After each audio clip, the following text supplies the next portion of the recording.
Is breaking news అంటుంది. తిరుపతిలో దారుణ ఘటన చోటు చేసుకుంది. 19 ఏళ్ల యువతిపై యశ్వంత్ అనే వ్యక్తి అత్యాచారం చేశాడు. అలిపిరి పోలీస్ స్టేషన్ పరిధిలోని రామచంద్రనగర్ లో ఘటన జరిగింది. టౌన్ హౌస్ అనే ప్రైవేట్ హోటల్ రూమ్ నెంబర్ 114 లో అత్యాచారానికి పాల్పడ్డాడు. కడపకు చెందిన యశ్వంత్ అనే యువకుడితో ఇన్స్టాగ్రామ్ లో పరిచయం ఏర్పడింది. అది కాస్త రూమ్ కి తీసుకువెళ్లేంత వరకు వెళ్ళింది. అతను అత్యాచారం చేయడమే కాకుండా ఫ్రెండ్స్ చేత అత్యాచారం చేయించే ప్రయత్నం చేశాడు. దీంతో యువతి భయపడి పరుగులు తీసింది. అనంతరం తల్లితో కలిసి యువతి అలిపిరి పోలీస్ స్టేషన్ లో ఫిర్యాదు చేసింది.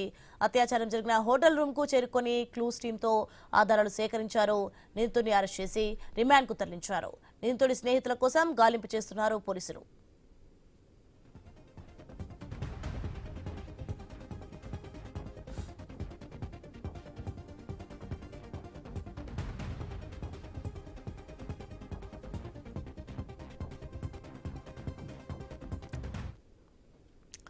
తిరుపతిలో దారుణం చోటు చేసుకుంది. 19 ఏళ్ల యువతిపై యశ్వంత్ అనే వ్యక్తి అత్యాచారం చేశాడు. అలిపిరి పోలీస్ స్టేషన్ పరిధిలోని రామచంద్రనగర్ లో ఘటన జరిగింది. టౌన్ హౌస్ అనే ప్రైవేట్ హోటల్ రూమ్ నెంబర్ 114 లో అత్యాచారానికి పాల్పడ్డాడు. కడపకు చెందిన యశ్వంత్ అనే యువకుడితో ఇన్స్టాగ్రామ్ లో పరిచయం ఏర్పడింది. ఇక అది కాస్త రూమ్ కి తీసుకువెళ్లేంత వరకు వెళ్ళింది. అతను అత్యాచారం చేయడమే కాకుండా ఫ్రెండ్స్ చేత అత్యాచారం చేయించే ప్రయత్నం చేశాడు. దీంతో యువతి భయపడి పరుగులు తీసింది. అనంతరం తల్లితో కలిసి యువతి అలిపిరి పోలీస్ స్టేషన్ లో ఫిర్యాదు చేసింది. అత్యాచారం జరిగిన హోటల్ రూమ్ కు చేరుకుని క్లూస్ టీమ్ తో ఆధారాలు సేకరించారు. నిందితుడిని అరెస్ట్ చేసి రిమాండ్ కు తరలించారు. నిందితుడి స్నేహితుల కోసం గాలింపు చర్యలు చేపట్టారు పోలీసులు. రైట్, ఇది అంశానికి సంబంధించి మరింత సమాచారం మా ప్రతినిధి తిరుపతి ఫోన్లలో అందిస్తారు. మరింత సమాచారం తిరుపతి నుంచి గోపీనాథ్ అందిస్తారు. గోపీనాథ్, 19 ఏళ్ల యువతిపై అయితే యశ్వంత్ అనే వ్యక్తి అత్యాచారం చేసినట్టుగా తెలుస్తుంది. ఇక మిగతా వారు ఎక్కడున్నారు, ఏంటి ఏమైనా తెలిసిందా ఏంటి? సోని, మొత్తం మీద తిరుపతిలో అమానుష ఘటన చోటు చేసుకోవడం జరిగింది. అయితే పోలీసులు అంటే ఇప్పటికే కూడా దానికి సంబంధించి విచారణ జరుపుతున్నారు. అలిపిరి పోలీస్ స్టేషన్ పరిధిలోని ఒక ప్రైవేటు హోటల్లో 19 ఏళ్ల యువతి పైన అంటే కడప జిల్లాకు చెందినటువంటి యశ్వంత్ అనేటటువంటి వ్యక్తి అఘాయిత్యానికి పాల్పడడం జరిగింది, అత్యాచారం చేయడం జరిగింది. అయితే వీళ్ళిద్దరి మధ్య కూడా అంటే ఇన్స్టాగ్రామ్ నుంచి కూడా వీళ్ళిద్దరికి పరిచయం ఏర్పడినట్లు పోలీసులు చెప్తున్నారు. అయితే దీనిపైన విచారణ జరుపుతున్నారు.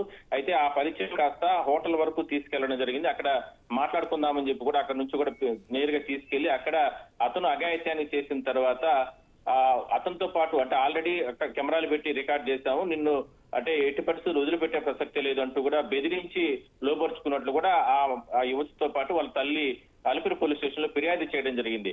అయితే అత్యాచారం చేసిన తర్వాత మరికొంతమంది యువకులను అక్కడికి పిలిపించి వాళ్ళ దగ్గర కూడా అత్యాచారం చేయించే ప్రయత్నం చేయడం జరిగింది. అయితే వెంటనే అప్రమత్తమైనటువంటి యువతి హోటల్ నుంచి కూడా పరుగులు పెట్టుకుంటూ రోడ్డుపైకి వచ్చి నేరుగా స్వగృహానికి వెళ్ళిపోవడం జరిగింది. తిరుపతి అవుట్స్కట్స్ లో ఒక ప్రైవేటు అంటే అవుట్స్కట్స్ లో ఆమె అంటే మరికొంతమంది యువతులతో ఉన్నట్టు కూడా చెప్తున్నారు. సో దీనిపైన పోలీసులు కేసు నమోదు చేశారు. యశ్వంత్ ని ప్రస్తుతానికి అరెస్ట్ చేయడం జరిగింది.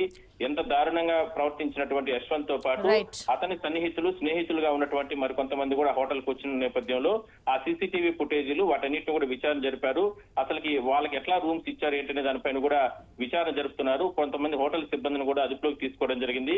అయితే దీనిపైన పూర్తి స్థాయిలో అలిపిరి పోలీసులు ప్రస్తుతానికి కేసు నమోదు చేసి యశ్వంత్ ని అరెస్ట్ చేసి రిమాండ్ పంపించడం జరిగింది. వాళ్ళ స్నేహితులను కూడా మరికొంతమందిని కూడా అదుపులోకి తీసుకున్నారు, విచారణ జరుపుతున్నారు. అయితే దీనిపైన పోలీసులు ఒకటే చెప్తున్నారు, దయచేసి ఇన్స్టాగ్రామ్స్, ఫేస్బుక్స్ ఇట్లా సోషల్ మీడియాను అంటే విచ్చలవిడిగా ఈ రకంగా వాడుకుంటూ కూడా యువతులు ఈ రకంగా మీరు దయచేసి ఇలాంటి ఆకర్షణలకు గురి కాకుండా అంటూ కూడా పోలీసులు కూడా చదువుకునేటువంటి యువతులు కావచ్చు వీళ్ళకందరికీ కూడా చెప్తున్నారు. అదే స్థాయిలోనే ఈ రకంగా ఎట్టి పరిస్థితుల్లో కూడా వాళ్ళపైన కఠిన చర్యలు తీసుకుంటామంటూ కూడా చెప్తున్నారు. Soni, right, thanks for the information Gopinath.